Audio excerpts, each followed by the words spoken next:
Case. Got my Yes. snicked mug. Oh, sweet. I just have a Harry Potter one. Just classic Harry Potter. And made. Are you gonna get that? I don't know. You probably don't have the video game system to run it, but that open world Harry Potter game that's coming out this year, Hogwarts Legacy. Yes. Okay. Because the family is also getting a PS5. Of course. Okay. So you are gonna get it. Yeah. I think there's like another game on there that everybody wants, and I was like, well, here's the thing. Open world Harry Potter. So speaking of, they actually they announced last year that they're going to shut down. Everybody calls it Harry Potter Go, but everybody in the know calls it Wizards Unite, which is the actual name of the game. Oh, I've heard of this. Yeah. Yeah. So I have been playing since it was open to play, and do you know what? It isn't without its hiccups, but I'm gonna miss it. You're about to move on to bigger and better things because this game looks pretty fire. Yeah. I probably will lose years of my life, if not days. Between that and Pokemon Legends coming out next week, are you guys getting it? We're trying not to talk about it in the house. What's that mean?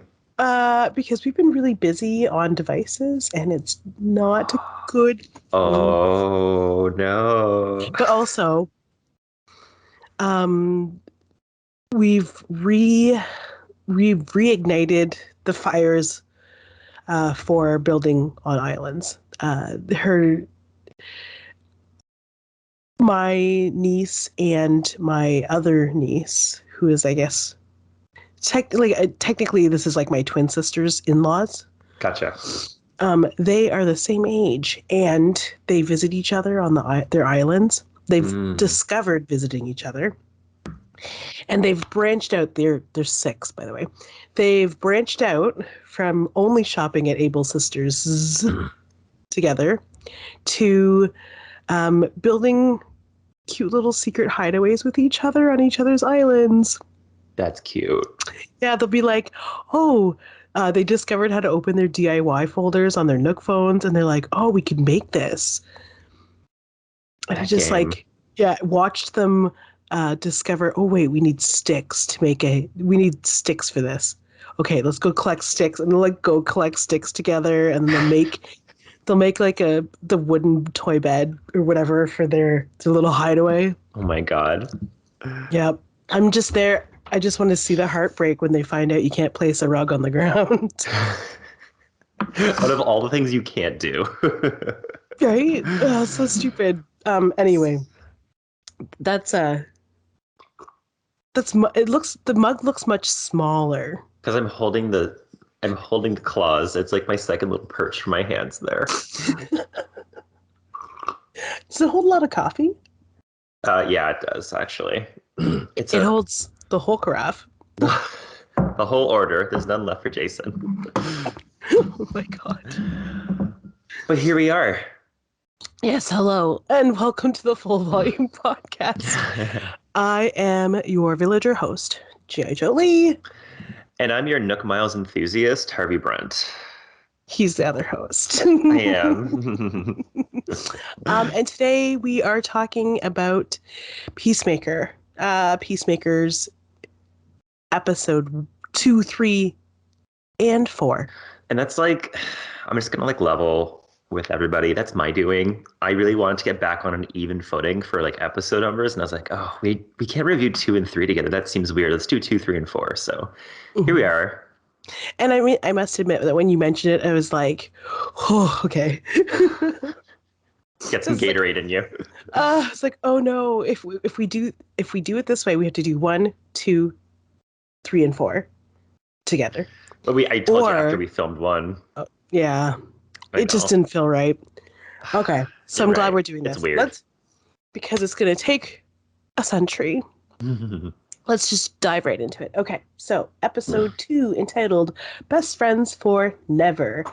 The last thing we saw was Peacemaker is in the room of a woman he met at the bar. He has exploded her, and turns out because she's like an assassin, she tries to kill him. A butterfly assassin. I thought maybe that she was like just like a sleeper agent that's triggered when Cinderella is played, but no, she's just a butterfly. So he explodes her with his sonic boom, and that was the end of the first episode.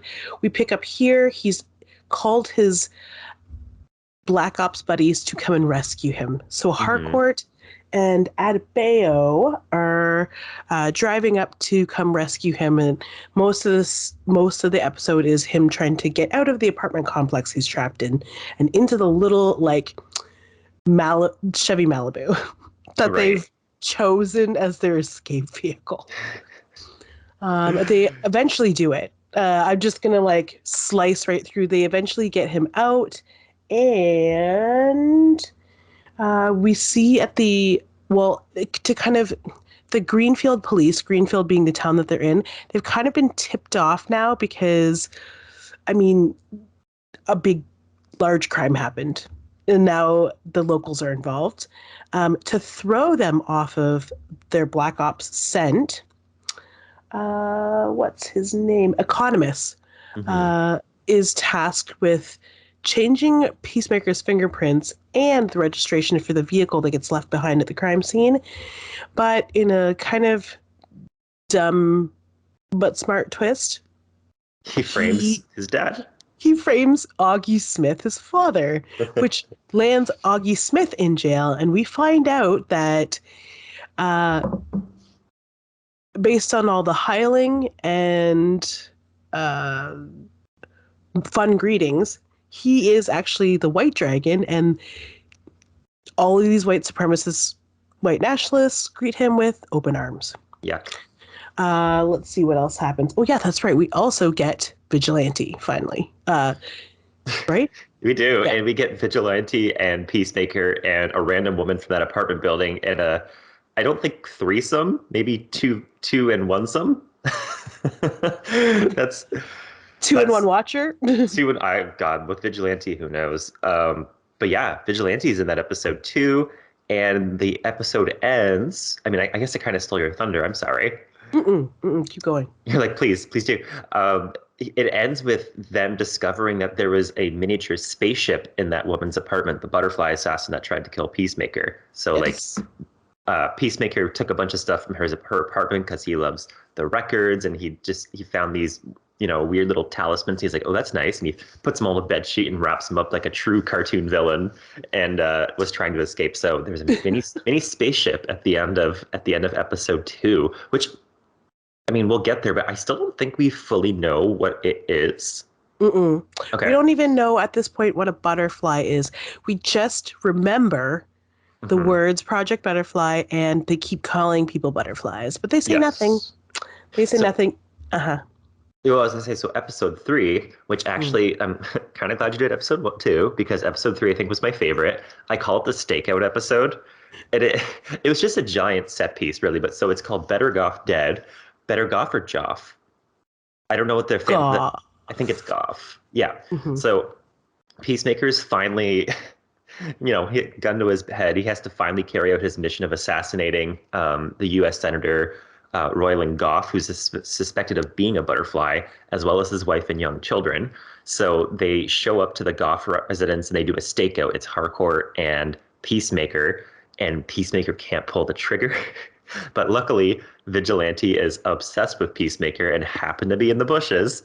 And so Vigilante takes over and actually kills 3 of them and leaves just the U.S. Senator Goff left. So anyways, things turn sideways. Judo Master and random bodyguard number 1, come out and subdue Peacemaker and Harcourt and Vigilante. So that kind of sucks. They take Vigilante and Peacemaker inside of the mansion where Senator Goff questions them about what they know, because clearly they were targeting Senator Goff's family, which is like, of course, that's crazy. So Goff tortures Vigilante in an attempt to extract information from Peacemaker because he thought empathy would be, a motivator for Peacemaker to spill the beans. During this, we learn that Vigilante's secret identity is Adrian Chase, who we know that was working at the restaurant where everybody was gathered in the first episode to assign the mission. He's the busboy from Fennel Fields. Thank you. That's what it's called, Fennel Fields. Um, which leads to a very hilarious sequence of the senator trying to cut off Vigilante's toes and doing a pretty hack job. I don't think he got all of it. It sounds like just through it. Like they dote on the toe a lot in this episode and the next episode. They talk about it a lot. There's a lot of toe dialogue. A lot of toe dialogue. So, but you know what? In a way, I feel like I know exactly the level of damage that was done to Vigilante's toe. They didn't fully amputate it, but they severely, severely mangled it. It sounds like the big heavy lifter is the metatarsal. Yeah. Ooh. The metatarsal's still intact, so he's okay. Yes, he can walk, but not unencumbered. Yes, but he also still has a little bit of balance, which is good. Mm-hmm. Yeah, and if you really wanted to know whether or not you could walk without a pinky toe, they at the core of this episode is that exact quandary. Yeah. So I'll be wondering, and apparently the answer is, yeah, you can. The answer is yes-ish. Yeah. So at the end of the episode, Goff ends up dead. Peacemaker blows his brains out, and they watch a butterfly crawl out of his cavity. The cavity that is now his head. Okay, so they, in a really graceful, beautiful scene, Peacemaker picks up his friend Vigilante, and they watch that butterfly just fly to freedom. But they never really resolve that. It ends and goes into the end credits. We find out in episode 3, entitled "The Chode Less Traveled." This is where a lot of the speculation. Episode 4, sorry. Yep. The speculation about whether or not you can walk. This is where we really find out. We find it all out. Whether you can do it, and the answer in this case, because they didn't take as much of the pinky toe, is yeah, you can. He's a little limpy, but his metatarsal is intact. That's the part that was apparently crucial, according to Adebayo. Yes. They're all in the back of the paneled secret ops truck, arguing with Peacemaker about it, because he's like legitimately very worried. I mean, I would be too. It sounds like he gets most of his news from the internet, like most people, and they just want to make sure that Vigilante is, just on the up and up, that he's got the right information. So they luckily have another sort of super villain hero in the mix, which is kind of a plus, but also a burden on Myrn, who is sort of the head of their little operation. Which, by the way, Myrn has no personality so far at this point. Are we suspecting a little? Yes. Maybe. Okay, so they because Economist has bested, for lack of a better term, for now, the Judo Master. They also have to bring Judo Master back to their storefront hideout. So they have him hooked up to IV just to keep him alive, and they discover what what Economist has done, and they have to make sure, they have to go to the jail and make sure that Augie does not tip off the Greenfield police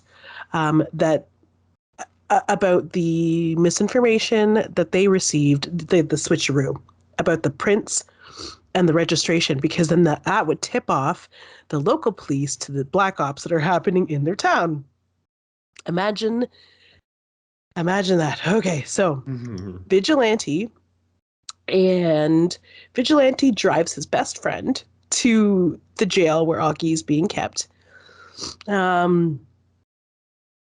I'm trying to go from memory because this is the most recent one I watched. But anyway, they get to the jail. They have a little fight. Also, Harcourt. Oh no, sorry, Adebayo is there. She's been kind of tasked with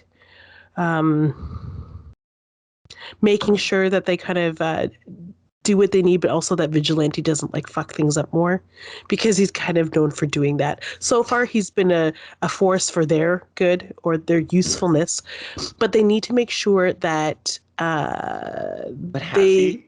Because I feel like Vigilante did all the work. Yeah. I don't think that he was supposed to, but she plants in his mind, because this seems to be the impression that she gets. Adebayo plants in his mind that maybe Peacemaker would be just better off without his father. And that's all she says to him.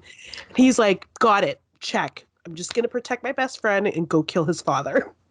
Vigilante's a sociopath, and I love it. Yeah, he kind of is. And, I mean, here's the thing. He also played famed sociopath Cormac McLagan. Was Cormac a sociopath in Harry Potter? I guess he was kind of weird. Yeah. I don't remember him in the books. I just remember him in the movies. Yes, he was like, he was just probably as aggressive about pursuing Hermione in the books. I remember that. It was really weird that the film gave him a face, a blonde, like sort of Ken-like face to go with the lecherousness. Boy was a snack. Yeah, I mean, he's still a snack. A weird. He is a snack, yeah. Yeah, do you know what? When he walks up into that one, he gets himself jailed. That's how he sneaks in. He walks into the prison courtyard where every single one of them is having lunch apparently, and breaks a window with a garbage can and proceeds to get himself arrested. It was awesome. And then he goes into the jail. That whole walking scene where he's walking down the hallway. It's funny that we call him a sociopath, because my sister's like, I don't know what's going to happen after this HBO series, but someone needs to call this man. And it's like he could play like Ted Bundy. He looks like a serial killer. So, okay, excellent segue. Gonna hold you for a second. So, Evan Peters is playing Ted Bundy in a Ryan Murphy revival of a Ted Bundy. Oh, no, I'm wrong. I am mistaken. Evan Peters is playing Jeffrey Dahmer in a Ryan Murphy. Makes more sense. Gay serial killer. Ryan Murphy is like, give me it. Yeah, sorry. It kind of was a segue that ended up not being a segue. I interrupted your flow. But Evan Peters, our boy, will be playing a serial killer. I can't wait. But also, please, Ryan Murphy, don't put musical numbers in that. For the love of God. No promises. Just make it scary. Right? Just make it scary and gory. Sorry, I'm just forgetting his name. Is it Freddie? Freddie Stroma. That's it. Freddie Stroma. Okay, so Freddie's in jail / vigilante. It doesn't go so well for Peacemaker. He is not able to convince his father at all that he is he's not able to convince his father to love him, which is his ultimate goal, and it sucks, and he leaves. He leaves with Harcourt, who picks him up and takes him back to town. But hey, because Vigilante is not part of the original team, there he is, still in jail. He sits right down with all of the in the empty seat at their far right card game, and proceeds to introduce himself in the best scene I've seen. The level of like passive aggressiveness and like goading on, it was good. It was juicy. Yeah, because Vigilante plays himself off as, or the character initially played himself off as kind of like maybe a little slow. Maybe he had some developmental issues, or maybe he's autistic, but he's kind of a genius. He's very woke, but he's also a psychopath. So yeah, calculating. Yeah, calculating. Just because you like murder doesn't mean you're, a racist. A racist, which he sits down and is like, "Hey guys, this is awesome. can't believe I'm in jail with you. Let's make friends. Let me go first. Let's go around the table and say what we're thankful for. Thankful for contributions of Black people to society. Yes. And they all, like clockwork, like predictable clockwork, freak the fuck out. Mm-hmm. Which leads to a really great, like, white nationalist smash him up. It was just so satisfying to watch him kick the shit out of all of them. Except the one that matters most. Yeah, because he, unfortunately, isn't as quick as we had hoped he would be, and he kind of tips off Daddy Nazi. And he's like, okay, I get it. You're friends with Peacemaker. I'm not swinging at you because there's cameras everywhere. So the fight is halted. He's like, damn it. He knows why I'm here. And then... okay. So this is where we get some of the greatest character development that I've seen for a villain in these WB series. The DC world. Peacemaker, we find out a little bit more about Peacemaker. He goes home. He proceeds to empty out their entire interdimensional closet. Yes. Of all the things that were created for him. And he needs to come to terms with the fact that his father created him to be a killing machine.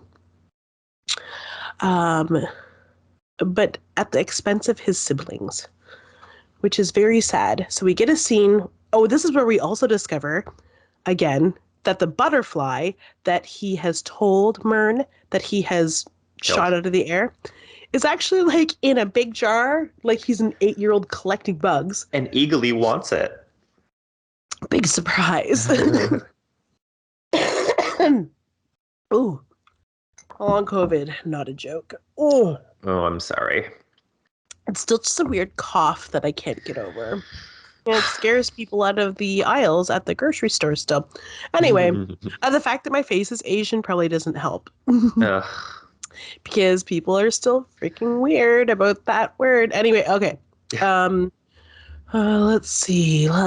Okay, so he's in his room listening to the stolen records, including some of his own, and it turns out he's a huge, like, glam rock fan, which is kind of fun and nice. What did he call it? I love the time period. It was a period where men weren't afraid to be women.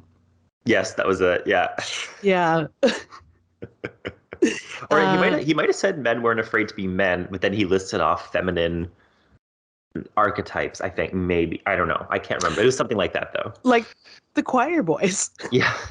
Who pre-1984 were called the queer boys and changed their name for North American audiences. Are we going to have some, like, burgeoning sexuality reveals from Peacemaker in this show? I hope so. I mean, he's definitely a penetrator, but... Yeah. A self-loathing one. Yes. Mm-hmm. Okay. So he's in his room smoking marijuana. Blowing it into... The butterfly. The butterfly. Eagly's trying to eat it. He's just, in his room in a crop top sobbing. He has a flashback. Ooh. Which I am so here for the male crop top to come back. I have a crop top that says good vibes in, like, cursive writing across of it. It's going to be the summer look of 2022. Mm-hmm. The crop tops, and we're back to high-waisted wide legs. So high-waisted wide legs. Yeah. Yes. Okay. I was like, wait a sec for a second. Think Dazed and Confused. I was going to say, like, Aladdin. No. High-waisted wide legs. Let's see. Oh, yes, we are. Oh, yeah. Mm-hmm. Yeah, it's too bad you didn't keep your long locks, because then you could, like, do a wispy Farrah. Everybody just makes fun of the locks, and you know what? Joke's on them, because I don't use shampoo anymore, and now my hair would have been the perfect, like, level of texture for it, but Takes too Oh. long. Yeah, I don't use shampoo anymore. Like my hair now, just like, I mean, I obviously wash my hair, gross, Hmm. but like it's not poofy anymore. It's not ever dehydrated. It's nice. It would Hmm. have looked It's great just for a long. nice natural oil. A nice natural oil. It was some growing pains though. The first 2 weeks it was ugly, but luckily I don't leave the house, so nobody saw it really. But I digress. Anyways, WFH for life. for life, Okay. I feel like. Yeah. Okay. So while he's crying, we get flashbacks to his childhood where we see his father, his mulleted father, amazing. The mullet, not his father, coaching him, stabbing men, just killing, like just Mhm. actually making him a literal killing Which is machine. kind of disturbing. Yeah, it It's a is. little creepy. Because he turned. I mean, it's clear that he has a heart of gold. You can't love Cinderella. Your theme song can't be by Wigwam and not have a heart of gold. I Anyway, know. um, uh, we get that scene because it kind of sets up who his father is, the true psychopath his father is. And then we get a scene where is he on the playground with his brother? I thought it was a playground, but also like it kind of there was a scene where he was like in a ditch or something. Yeah, I can't really remember it, but it's like he inadvertently contributed to the death of his brother, Mhm. which he has been probably bottling. Men, they don't talk about their feelings, and then they shoot No. people. Mm-hmm. And then they become murderous killers. They do. Mm. They do. But that is the end of the episode. That's the end of episode 4, where we basically, I wouldn't call it exposition, but we get, a behind the scenes peek at the vulnerabilities of Peacemaker, which at this point we have been lacking, and that has been making him unlikable. Mm-hmm. But also it kind of worked because I'm like, this character's so gross and like everything I hate, but I can't stop watching. It's like a version of Deadpool where Deadpool was like a toxic masculine alpha male. Yeah, You know what I mean? but yeah. Ooh. But the very last scene is Mm. Mern answering a phone call and then hanging up and then taking a sip out of his honey bowl with his little butterfly tongue. So confirmed, Mern is a butterfly, which I called from the beginning. I knew it. He didn't have enough personality. I'm like, why is this guy so wooden? There was a reason. Mm. And also, okay, so this brings up all kinds of questions now. What is Project Butterfly? Yeah, we still don't Uh, know. yeah, because at the end of episode 3. 3, We see like it's everywhere. yeah, suspected on the screen inside of their van where Economist is doing all his work is a map of the world, and suspected butterflies are plotted all over this map. So it's like, what's a butterfly? What are they trying to do? Are they like DC's equivalent to the Chitauri or the Skrulls? Who knows? But like, what is this? Because now we have this like little alien ship that they have that he had procured from that one butterfly cheetah woman's house. Yep. Yep. Do they come from space? This is a little spaceship. It's cute. It's also covered in like runic symbols. So, like, what do those mean? So like definitely ancient, definitely has some Mm. history. Hmm. Also, is this a task set forth by Amanda Waller? Are the butterflies a force for good? Because as we find out, as with most black ops that Amanda Waller is responsible for, they're like ridding the world of something that's potentially okay. She's actually such a snake in the grass. I'm kind of sick of her, but like in a good way. Do Yeah. you know what I mean? Like I want her comeuppance because I don't think she's a good person. Mm-mm. And the wiki page. Oh, sorry. I was gonna say another thing too that you just brought up. You said like Amanda Waller tends to get rid of things in the world that are okay-ish. And then that made me think Judo Master in episode 4, as he was fighting with Peacemaker out in the parking lot for their rematch, bitch. Mm-hmm. Judo Master was in the middle of a sentence before Adebayo shot him, and he said, "No, the Butterfly Project, you don't understand. It's," and then he gets shot. Probably going to say something good and endearing about the Butterfly Project, but we'll never know. Yeah. And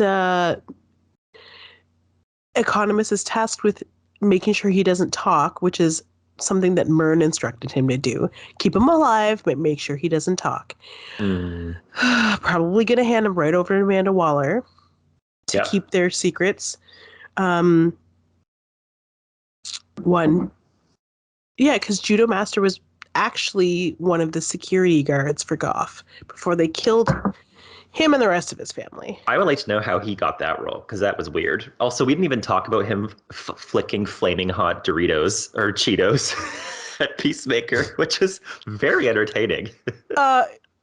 Yeah, like Gambit style, like Gambit levels of pressure. Gambit levels of pressure with playing cards, yeah. Like it was like an accuracy. It's funny. Oh, you want one?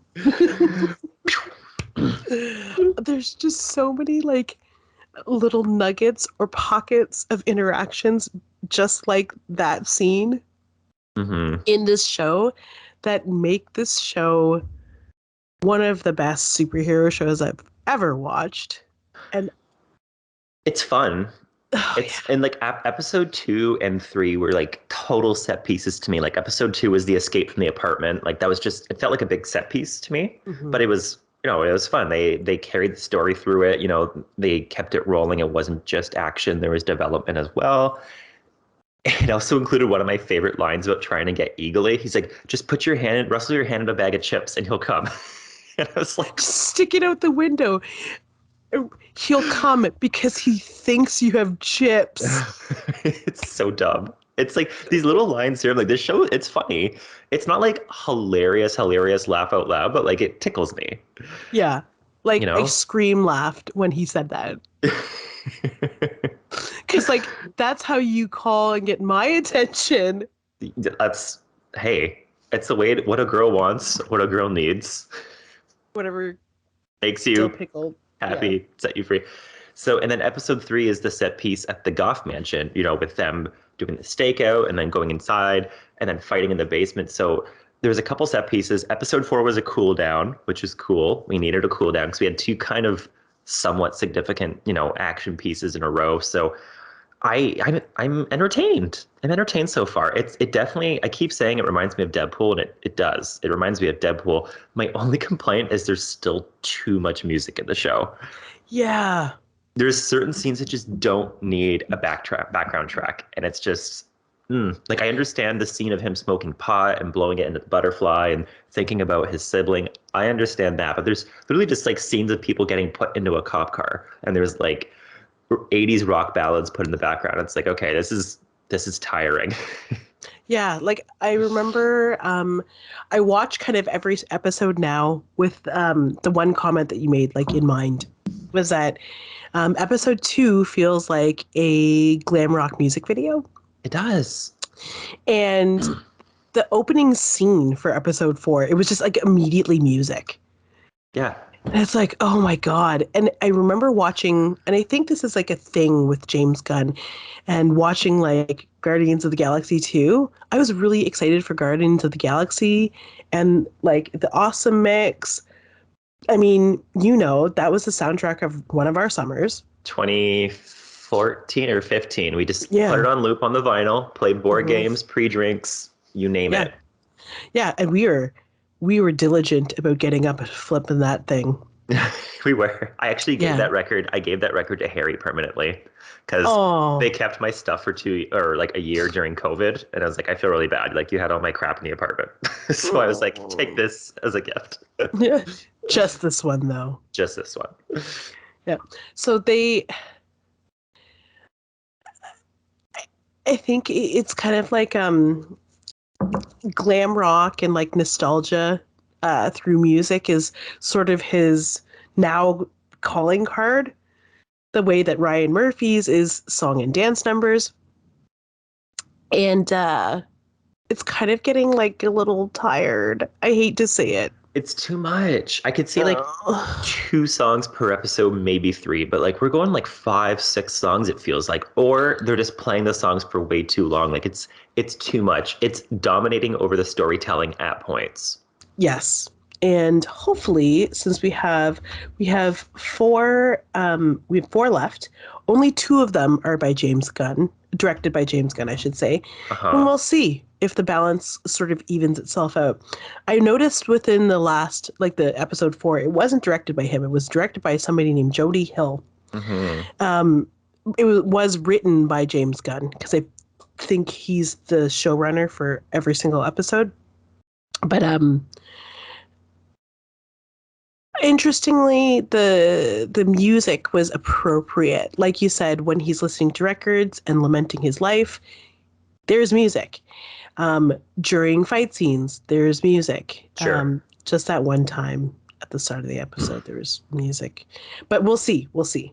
I wonder if it's a thing that just James Gunn does. And also, you know what's not landing for me is Myrn. Detective Myrn, Agent Myrn. Thank God he turned out to be a butterfly, because he was so, I swear to God, anytime he came up on the screen, like, I understand he's leading the project, quote, in the field, and he tends to be the one that gives us the exposition to move the plot forward, but he is so damn wooden that, like, it actually, like, he's such the straight man that it was like, okay, everybody else is so elevated, like, everybody else is so fucking wacky, like Peacemaker, Vigilante, Economist, like, they're all very larger than life, that Myrn he's so reserved, but it was so, like, it drained me. I'm so happy he turned out to be a butterfly. Yeah. We needed that twist. Yeah. So we'll see where it goes from there, but he's been the kind of the weak link for me so far, I have to say. Not that, like, whatever, it's not the worst thing in the world. He's just a little wooden. But also, I feel like his character is written that way, so it's not like his fault. It's not the actor's fault. Yeah. But and usually these TV shows take us on a whirlwind of speculation and theories, et cetera, et cetera. Did you get spoiled at all by the Wikipedia page that said Adebayo is Amanda Waller's daughter? I think you said that to me last week when we were chatting, and I think it might have briefly been mentioned in episode 1 while they were Skyping, maybe. Maybe it might have been mentioned, because you mentioned it. I was like, oh, they did talk. And then I was like, oh, it is kind of weird that they were only talking to her. Okay. And then I kind of put 2 and 2 together. I don't know. I might have to go back and rewatch now and see if they actually mentioned a familial tie.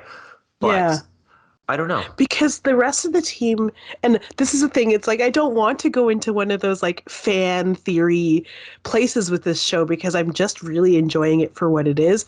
But if we're going to tangent, we may as well tangent about this. Let's do it. Because it's not super clear, and everybody on the team doesn't seem to know, because they keep questioning why she would have been picked for this team. Because I think they really pegged her as somebody who was kind of soft. Well, and she says she's never killed a person. She's never even shot at a person. And then that comes to a head in episode 4 when she shoots Judo Master, and she's like, oh my God. So yeah, especially if I were Harcourt, like, Harcourt was really hard on her at the beginning of episode 4 after the Goff residence, and Harcourt was like, you don't have the stomach for this, sis. It's not Christmas. You know, so it was cross you off of that wish list. So Harcourt's a badass, which I will say she was underutilized a little bit in episode 4, but not, we'll see where it goes. Also, what the heck is okay, please explain this to me. When Vigilante gets released from prison, Harcourt picks him up, and it's just the two of them, and Vigilante's like on the verge of tears because he couldn't kill the White Dragon. Did I miss something there? What's and Harcourt looked empathetic. I think it's because she realizes that they have Vigilante and Peacemaker have this like special best friend relationship. Well, it feels one-sided, but yeah. It absolutely probably is. I mean, 481 missed calls. I get it. He was in jail, but like 481. That's a lot. Hey, P, this is V. Yeah. Oh, yeah, that's right. Oh my God, maybe that's foreshadowing. Hold on.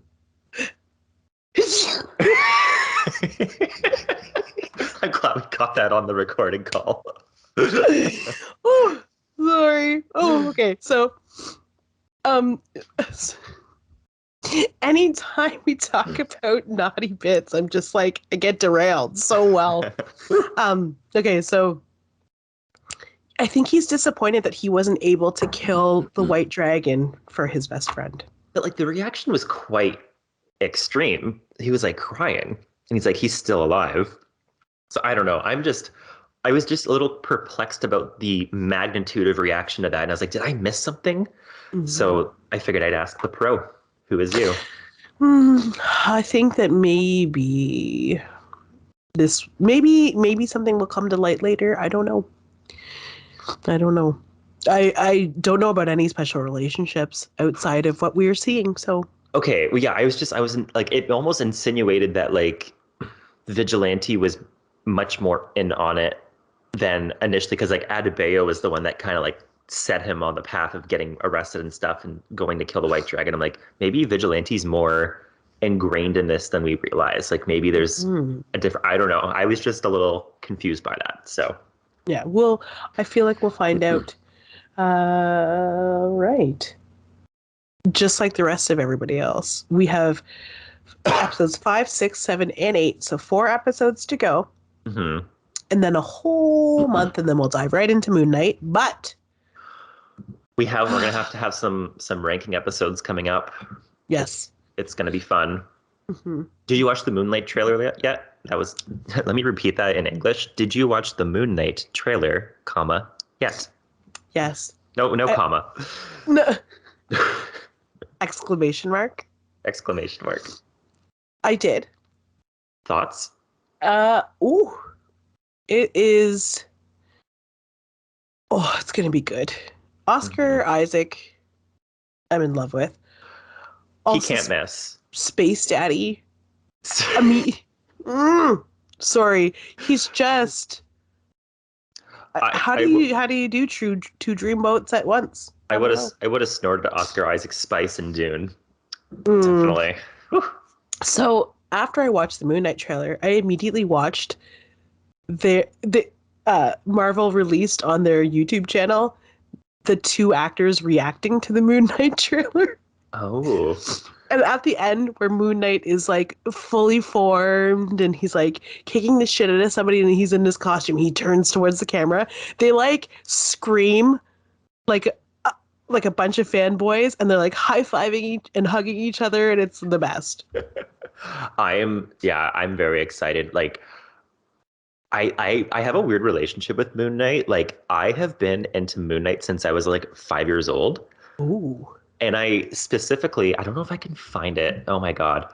There was this one picture of him that really got me into it. Marvel Trading Cards puzzle set 1993 full. Oh my God, I found it. Oh my God. It's this specific. Oh my God. How do I like, how do I do this? Can I share my screen with, no, I'm not going to share my screen. I'm going to just give you the link. Copy paste, open it. It's an eBay picture. Excuse me. And you want to go to the top middle of the picture. And there's a picture of Moon Knight, and I've been obsessed with it. And so like it got me into the character of Moon Knight. Do you remember this? Do you remember this card set? I used to call them puzzle cards. I don't know why. Yes. Well, because when you put them together, they make a whole. They do. Oh my God. And I'm like, who is this white beauty with his bow staff and his rugby thighs? Like, who is this? And then, yeah, I've been obsessed with Moon Knight, so I'm very excited. Whoa. Siege. Mm-hmm. Moses Siege. Magnum.